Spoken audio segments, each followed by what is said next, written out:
ಇಷ್ಟನಾ? ಅವಳಿಗೆ ಈ ಕಲರ್ಸು ಹೋಳಿ ಆಡೋದು ಅಂದರೆ ತುಂಬ ಇಷ್ಟ. ಮೊದಲೆಲ್ಲ ನಮ್ಮ ಮನೇಲಿ ತುಂಬ ಗ್ರ್ಯಾಂಡಾಗಿ ಹೋಳಿ ಸೆಲೆಬ್ರೇಟ್ ಮಾಡ್ತಾ ಇದ್ವಿ.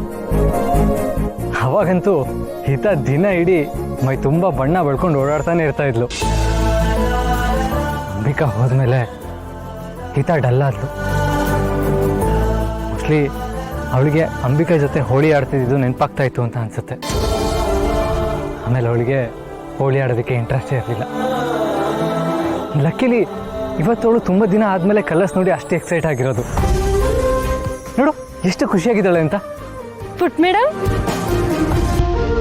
ಪುಟ್ ಮೇಡಮ್, ಹೋಳಿ ಆಟ ಶುರು ಮಾಡೋಣ ಬಾ.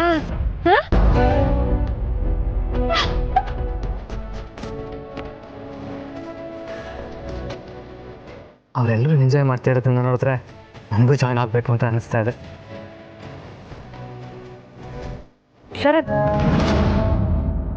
Let them play. ಗೀತಾ ಇವಾಗ ತುಂಬಾ ಎಂಜಾಯ್ ಮಾಡ್ತಿದ್ದಾಳೆ. ನೀವಲ್ಲಿಗೆ ಹೋದ್ರೆ ಅವಳು ಆಟ ಆಡೋದನ್ನ ಸ್ಟಾಪ್ ಮಾಡ್ಬೋದೇನೋ.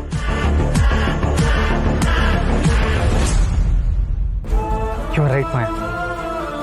ಗೀತಾ ಹ್ಯಾಪಿಯಾಗಿದ್ದಾಳೆ. ಅವಳ ಮೂಡ್ನ ಹಾಳು ಮಾಡೋದಕ್ಕೆ ನನಗೂ ಇಷ್ಟ ಇಲ್ಲ.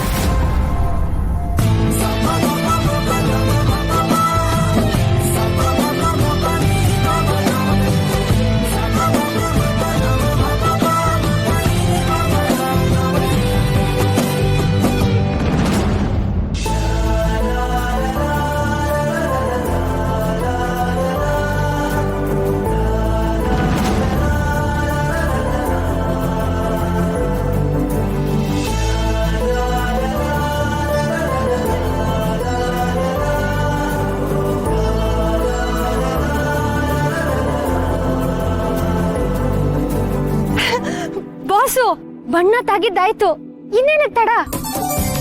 ಬನ್ನಿ ಬಾಸು, ಬಣ್ಣದ ಸಮರಕ್ಕೆ ಸಿದ್ಧರಾಗಿ ಬನ್ನಿ. ನಡೀರಿ ಬಾಸು. ಅಲ್ಲ ದುರ್ಗಾ, ಬಟ್ ಹಿತಾ. ಅಯ್ಯೋ ಬಾಸು, ಏನು ಆಗಲ್ಲ, ನೀವು ಬನ್ನಿ. ದುರ್ಗಾ, ಶರತ್ನ ಒತ್ತಾಯ ಮಾಡ್ಬೇಡ. ಗೀತಾ ಓಕೆ ಅಂತಾನೂ ಹೇಳಿಲ್ಲ. ಅವಳೇನಾದ್ರೂ ಶರತ್ ಮೇಲೆ ಕೋಪ ಮಾಡ್ಕೊಂಡ್ರೆ ಏನ್ ಗತಿ? ಪುಟ್ ಮೇಡಮು ಬೇಡ ಅಂತಾನೂ ಹೇಳಿಲ್ಲ. ಬಾಸು, ಈ ಕ್ಷಣ ಮುಖ್ಯ, ಕಳ್ಕೊಬಿಡಿ. ಬನ್ನಿ ಬನ್ನಿ.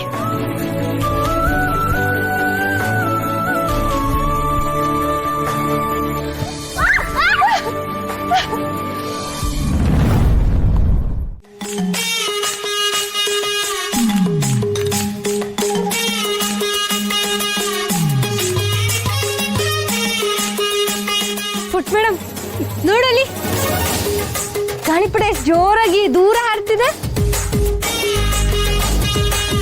ದುರ್ಗಾ, ನೀನು ಗಾಳಿಪಟ ಬಿಡೋದಕ್ಕೆ ಎಲ್ಲಿ ಕಲ್ತಿದ್ದು? ಅದಾ ಬಾಸು, ನಮ್ಮೂರಲ್ಲಿ ಒಂದ್ ಬೆಟ್ಟ ಇದೆ. ಅಲ್ಲಿ ಪ್ರತಿ ವರ್ಷ ಸಂಕ್ರಾಂತಿ ಹಬ್ಬದ ಟೈಮಲ್ಲಿ ಗಾಳಿಪಟ ಸ್ಪರ್ಧೆ ಮಾಡ್ತಾರೆ.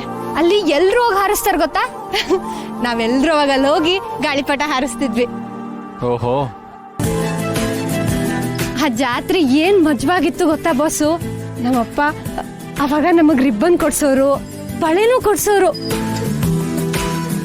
ವರ್ಷಕ್ಕೆ ಒಂದೇ ಸಲ ಬಾಸು ಕಾಟನ್ ಕ್ಯಾಂಡಿ ತಿಂತಿದ್ದಿದ್ ನಾವು. ಅದು ಅವಾಗ್ಲೇನೆ.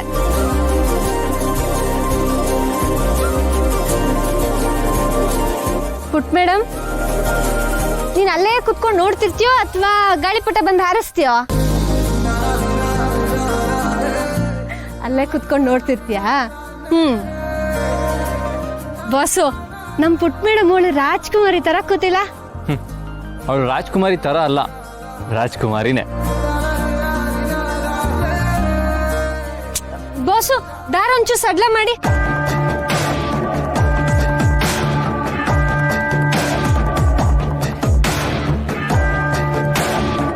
ಒಂಚೂರು ಹಿಂದೆ ಹೋಗಿ ಬಾಸು, ದಾರ ಬಿಡಿ.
ಅಲ್ವಾ ಬರೋದು.